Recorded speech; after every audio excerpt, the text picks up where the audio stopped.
In the previous video, we learned that the perspective we use, the frame of reference that we have when we create our marketing message, is really critical for it to be effective. But unfortunately, it's not our perspective that matters. It's the perspective of our ideal prospects, our ideal clients, that we need to incorporate. So how do we do that? We are who we are.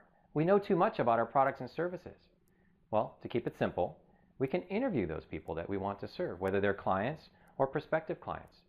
So in this video, I teach you how to do informational interviews so that those people help you craft your marketing message. And if you do it the way that I described, you'll get some additional benefits along the way.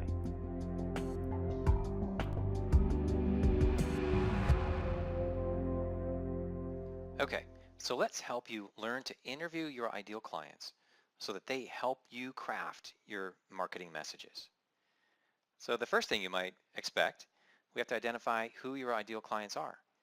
If you've been in business for a while, first question to ask is, who would you want to replicate? Who would you like to clone among your existing or past clients? Then those are the people you'd like to interview. If you're just starting out, then you've got to make some assumptions about who you'd like to create as ideal clients and find connections through your network, people who will participate in an informational interview with you.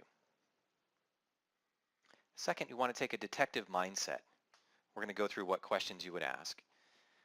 But this mindset is important. Now, you're not going to interrogate these people, right? These are helpful informational interviews. But just like a detective, you do want to rewind the clock and come to understand more about the circumstance that existed prior to this person you want to replicate, recognizing and pursuing a solution to the problem that they had. So you want to get back as far back as you can and learn what you can about their triggers, right? What caused them to go ahead and be looking for help. And then I'll describe in more detail what I mean by the core problems and the non-core problems that they wanted resolved. And then finally, you're going to take what you learn, take what you hear from these informational interviews, and plug it into formula that will make it pretty easy for you to craft messages and start to incorporate that into your marketing.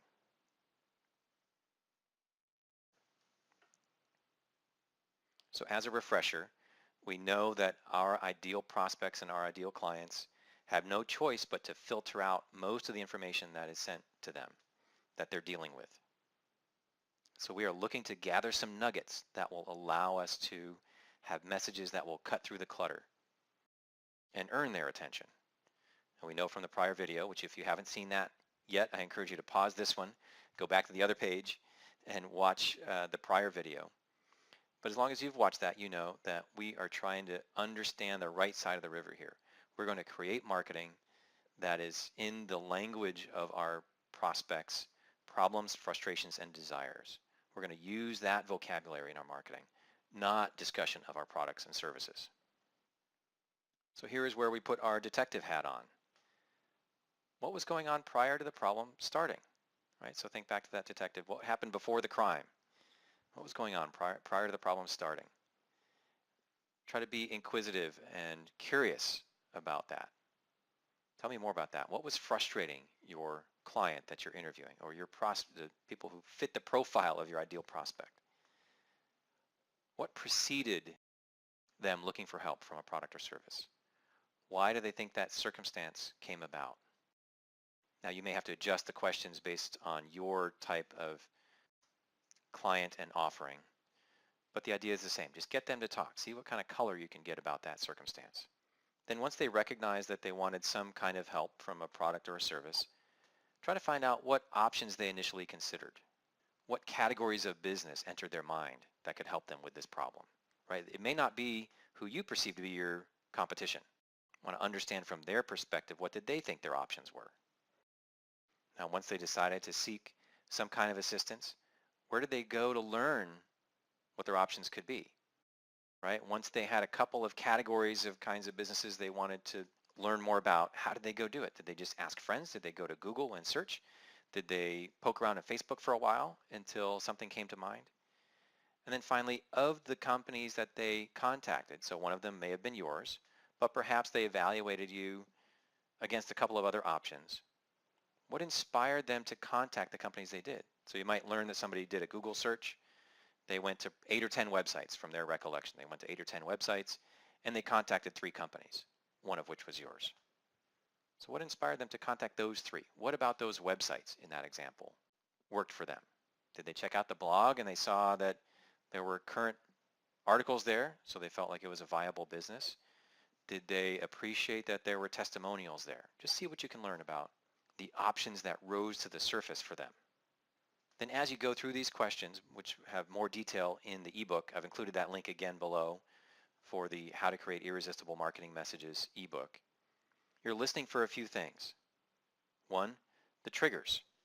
When did they recognize that they wanted some help from a product or service with the problem that they had? So let's use the example of a financial advisor. We'll just kind of walk through in this scenario. You may learn from talking to a prior client that when their parent reached retirement age, they suddenly realized that they weren't fully prepared for retirement financially. And that caused your client to say, oh, wow, we better get our act in gear for ourselves. You're listening for what the core problems are. So these are the problems that your product or service is designed to resolve. So for the example of a financial advisor, this might be to keep clients from reaching retirement age with an insufficient nest egg. That's the core thing that they do. Now, when you interview clients, you're also listening for non-core problems, things that aren't central to what your product or service resolves, but still may help you differentiate yourself versus your competition. So again, the financial advisor may hear things about, I really wanted to avoid overpaying in fees, or I wanted greater transparency about what I was invested in. That was important to me. Right? These can be as simple as nuisances of who they worked with in the past that just kind of rubbed them the wrong way. Again, these are things that may give you the opportunity to differentiate yourself versus your competition. And finally, you're listening for venues. You're listening to where they went to find more information, where they went to seek out options. Friends, family, network of professionals, online. You want to make sure that you're present in those places. So just to review, listening for triggers, that's going to help you figure out when in time to find your ideal clients. With their core problems, you can define those core problems more succinctly than your competition. You have the potential to really position yourself as a specialist in solving that problem, that most important problem for your ideal clients. And non-core problems, you're taking note to see how you can differentiate. Venues, where does your marketing need to be present to find the right kinds of people? Here's a quick bonus I go through in the ebook as well.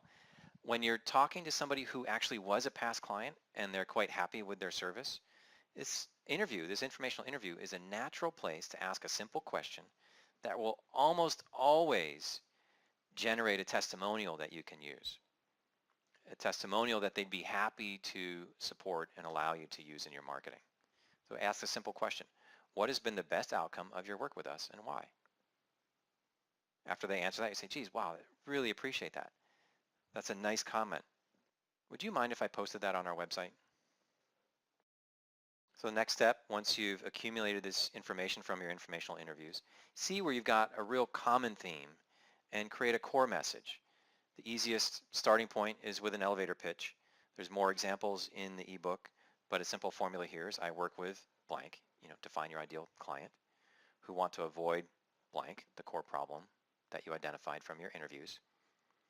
We help them blank, achieve the result, which is of course another thing that you'll uncover during your conversations. So don't overcomplicate it. Take your client's words and plug them straight into a formula. What you'll also do is make more of a laundry list of what you heard. So in the prior slide, I was talking about trying to condense and consolidate what you heard into a core message for your business. That will take the form of an elevator pitch. That could take the form of a tagline. It certainly can work its way into your website copy and other places where you talk about the problems that you solve. But also, if through those interviews you've just taken a more comprehensive list of how people defined the problem that they wanted solved, any nuisances that they had, frustrations they had about the way other service providers or other products went about solving that problem for them in the past, now you've got almost an endless repository of content in your client's words that you can massage into content for your marketing. So just a quick example of a blog post. You've probably seen these all over the place, and it's for good reason. They work. 5 steps, 7 steps, whatever it is in terms of your solution for blank, your target client, to easily avoid blank, the core problem that your product or service can help resolve. Now the temptation is, once you've identified that problem, to dive straight back to the left side of the river and talk about either how you can solve it or how they can solve it and get into solution mode. It's important to recognize when putting together marketing content, you have to move slowly. So even though a title or an email subject line hits the right button, you're on the right side of the river, you can't just leap across. Got to lead them there slowly. Have your opening paragraph talk more about that issue. Elaborate on it. Make sure that their head is nodding. Yeah, that's me. Wow, I have that problem. Or I've been frustrated about that too. Then you can move into the solution. Again, there's some more examples in the ebook that I think will help you with that concept.